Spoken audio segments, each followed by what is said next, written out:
Hi, I'm Matt Stokes, manager of Plants Whitsunday. We're located in Airlie Beach in the beautiful Whitsundays, North Queensland. Yeah, we love Replas in the sense that one, the products last forever, but more importantly, we get to help with the environment and to reduce the footprint of waste. The Replas bollards are great to work with. They're light, they're straight, there's no surface finish required. The little holes in the bottom make them lock into the concrete fantastic. The bollards still amaze me why anyone would go anything else. Particularly in North Queensland with whiteout problems and rot with our wet seasons, the Replas bollards last forever and look amazing. 7 or 8 years ago we started replacing stairways that were being wiped out by cyclones. The timber structures had no strength, and when the sand was undermined they completely collapsed.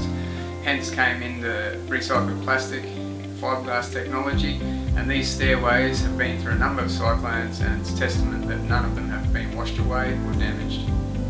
The lightweight bridges can be prefabricated off-site to really minimise the impact of the site installation. We can basically have footings done one day and a finished bridge the next day. They also look fantastic and they don't have the maintenance.